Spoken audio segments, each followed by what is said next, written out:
Okay, so in this video, I want to quickly discuss the importance of backing up your seed phrase in metal, and then I want to talk about some of the different ways that you can do that. So when we're talking about our seed phrase, it's important to understand that your seed phrase is your private key, and your private key is your seed phrase. They're both the same thing for all intents and purposes.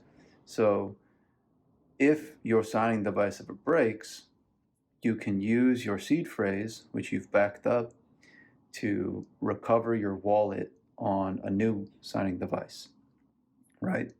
Um, so it's really important that you keep that seed phrase safe, not only to keep out of sight or not not let anyone find it, right? Because if someone finds it, they could literally steal your Bitcoin, right? But also to survive long term. To survive any sort of fire or natural disaster. Okay, so when we're talking about these types of things, it becomes pretty obvious why metal is just a better way to store your seed phrase than a typical paper backup, right? Yeah, I mean, we don't really need to talk too much about this, but the obvious things are fires, right? A fire is going to destroy a piece of paper easily, even if it's in a fireproof safe. A lot of the times, that only works so well. But if you've got a really hot house fire, it might actually destroy the paper inside of your safes as well. Floods, right? Paper might disintegrate in a flood. Metal won't.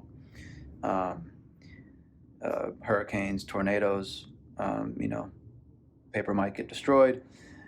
Even if the metal gets flung away, at least it won't get destroyed, and hopefully you'll be able to find it. But the point is that you absolutely want to make certain that your seed phrase survives long term, right? You want to make sure it outlasts your signing device, because there will come a time when your signing device, maybe it's 10 years, maybe it's 20 years down the line, but electronics degrade over time, and you want to make sure that you have a good backup of your seed phrase just in case your signing device ever breaks or just degrades over time, and then you can recover it in a new signing device. Okay, so that's the importance of backing it up in metal. Let's talk about a few of the different options in terms of how we could do that, right? Laid out in front of me, I've kind of got three of the main types of options.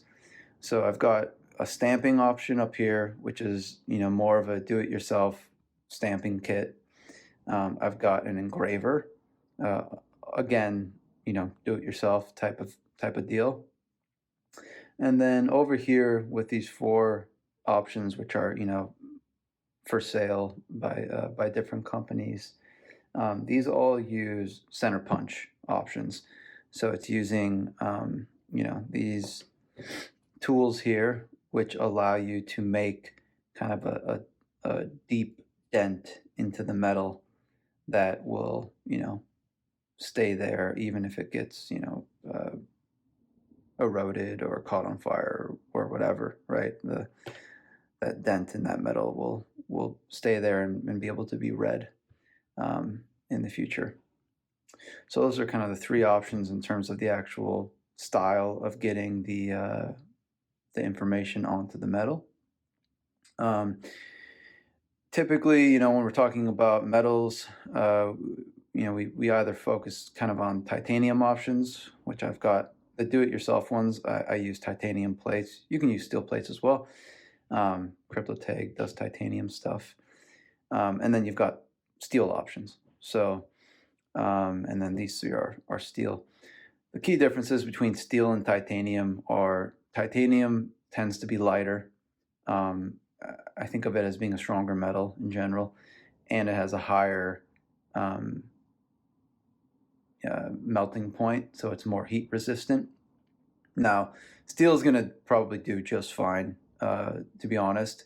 Titanium, I think it's kind of just more of a personal preference type of thing. but both I think will do the trick. Titanium does tend to be a little bit more expensive though than steel. So if you're trying to get a budget-friendly option, typically steel options tend to be a little bit cheaper. Um, so, I want to kind of give some comparisons between these different options, and I've filmed myself actually, going through the process of stamping, etching, or punching the information in each of these. So at some point, I'll flash up on the screen kind of like the 6 different windows of each of those happening, and we can do kind of a time comparison of them. But yeah, I mean, maybe just to quickly compare each of these, right? When we're talking about a stamping system, I think stamping and engraving are kind of the most accessible and easy to understand, right? Engraving is literally just writing like you're using a pen. It's a little bit harder to control than just a regular pen because it is pretty intense. But as long as you've got, decent handwriting and decent motor control skills for your hands, you should be able to handle an etcher just fine. By the end of this, I was starting to get a little tired, not going to lie. But yeah, you don't have to do it all in one go either. And then stamping, you can stamp without a guide. So I printed this guide to make it so that my stamping would be nice and gridded, right? But you can do it without a guide, and it's just going to be maybe a little bit messier, and maybe a little bit more dangerous too. One of the important things to consider is how dangerous these different methods are. So punching is not going to be dangerous really at all unless you punch your hand, but don't do that. Stamping could be dangerous. I've hit my finger a couple times, and it gets pretty swollen and bruised, and you could probably even break a finger if you hit it hard enough, right? I mean, you can see I'm stamping pretty hard, and you probably should, because you want it to get deep enough that it's a good depth there. And then engraving, I think is also could be a little dangerous. Again, I mean, you've got this metal tip here that's going in and out really quickly, kind of like a tattoo gun. And if you were to slip up and if that hit your hand, it'd probably hurt you pretty bad. So there is a little bit of like a safety factor here as well. But yeah, that kind of covers the DIY stamping and engraving. In terms of the punching, using these center punch tools, for these ones, another thing that's kind of an interesting thing to consider when considering your metal seed phrase backup is how you might want to encode your seed phrase. So with these different punching options, a couple of them have actually encoded the seed phrase before you punch it in. So this one in particular, which is the hidden phrase steel plate, it's also kind of the cheapest option, so very pleb friendly if you're just going for a cheap option. But this one in particular encodes it in binary first, so you can see it has each of those binary digits. And then you stamp the binary form of the seed phrase word, for all 24 of them.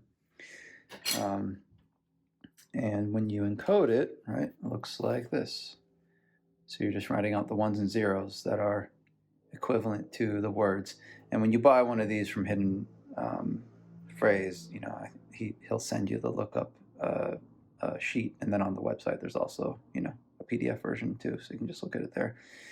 But that's something to consider. That it adds, I guess, maybe a little security, because someone who finds this might not know what to do with it. They're also going to have to take more time to decode it, so they can't just quickly enter in the 24 words like into an app and swipe the funds as easily. So it gives you a little extra bit of security when you encode your seed phrase. So that's something to consider. And then something like this, which is the BitPLATES Domino 1, and I think it's the Domino 1X because it has an extra row there of the letters, just so it's easier to see. But this one does just, no encoding at all. So this is the straight up words from the seed phrase. And one thing that you should note is you only need the first 4 letters of each word, right? So you can see here you only got the first 4 letters, right? S, U, P, P. I think that was for supply, but you only needed the first 4 letters, right? And then this one has 2 sides, so all 24 words. But yeah, something like this, no encoding. So someone who looks at this and knows it's a seed phrase would, be able to swipe your funds a little bit quicker if they found it. So something to consider. But this one also, just as a comparison to this, right? You get what you pay for. So if you want the cheaper option, you're going to get a thinner piece of metal. It might bend easier or whatever. It's probably going to survive most things, to be honest. But, it's obviously not going to. This thing's probably freaking bulletproof. It's a pretty thick piece of steel. So, this would be a slightly more expensive option. And then over here on the right, so I'd say these are kind of like the most expensive, right? The highest grade, most expensive options, or even just like maybe a few extra features or bells or whistles. So if you're looking for something that has, some extra features, and I'll talk about a couple here in this one, or something that's, really good build quality, talk about this one later. This would kind of be more your domain, but you're going to pay for it, right?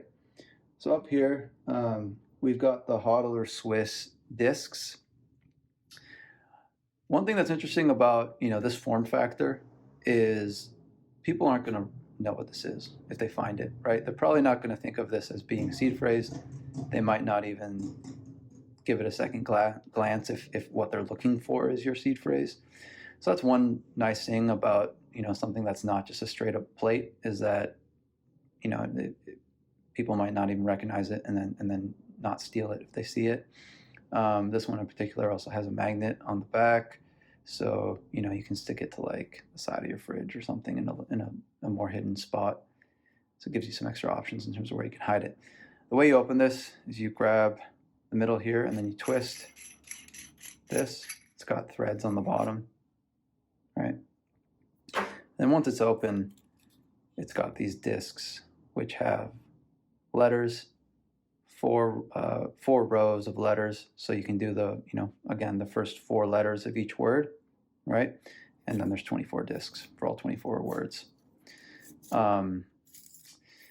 Yeah, so again, like what you get with something like this is you get the form factor, and it's got that one extra feature, the magnet, I suppose. But then this one's going to be kind of a punch system where it's all just the regular letters, so it's human readable in the same way that this one was, right? One more feature that I forgot to talk about, but I wanted to point out for the Hodlr discs in particular, is they also have, an additional feature here, which is a tamper-proof mechanism. So basically, the reason why you would want a tamper-proof mechanism on your seed phrase is because a smart thief, if they know that you're still stacking and they find your seed plate, they might not steal it, right? They might just copy down the words or the information and then track that wallet over time. And as long as you're still stacking and sending Bitcoin to that wallet, they might just kind of wait until it reaches some critical mass and then they'll rug it. But if you have a tamper-proof mechanism on your seed phrase and you're kind of checking it regularly to make sure that it hasn't been tampered with, then you can make sure that never happens, right? No one's ever going to be able to take off the seal and then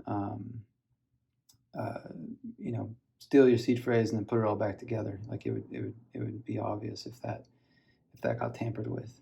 and then as soon as you discover it got tampered with, you would immediately swipe it to a different wallet and hopefully avoid getting rugged overall.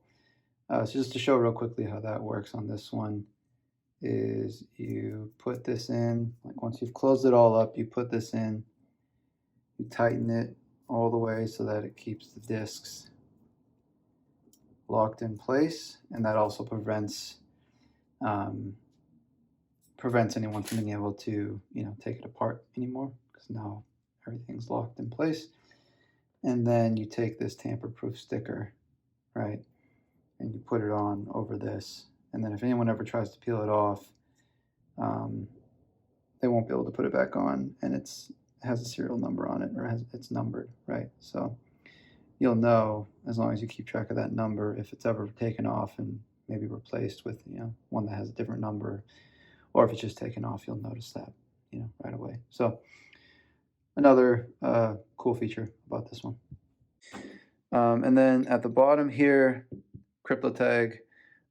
This is the Cryptotag Zeus, and you take these off, right? And then it's two plates that stick together. So it's not showing right away, but of course, if someone finds this, they easily take those off and look at it. But yeah, I would say, like, in terms of build quality, something like this is obviously going to be superior than the others. It's titanium, so you've got that going for it. And it's just it's made pretty nice. This one's got the encoding. In this case, it's using the BIP39 word number.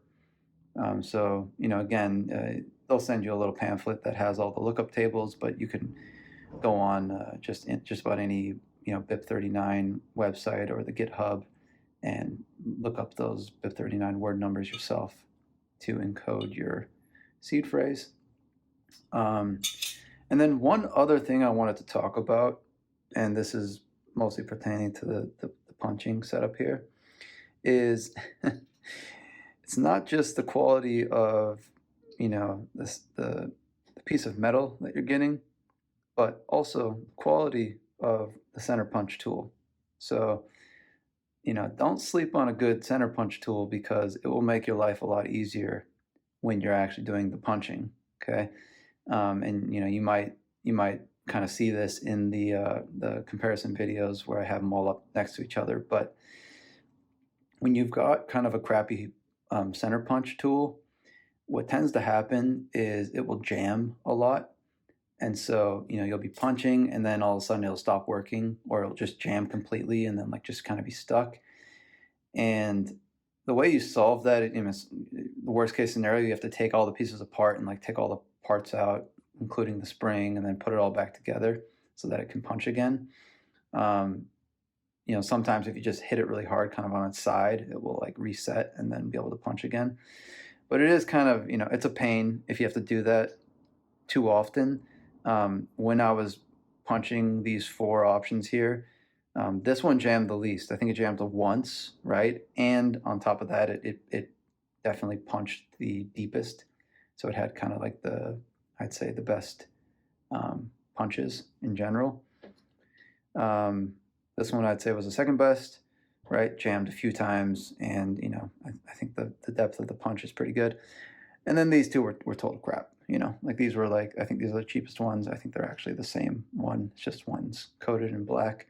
But these fucking jam, sorry to swear, they jam all the time. So they would literally jam maybe every other, if not, even more of the times you stamp, which means every time you stamp, you either got to hit it on its side and reset it, which is annoying, or, you literally have to take it apart and take all the pieces out and then put it back together. So that can be really annoying, and not only make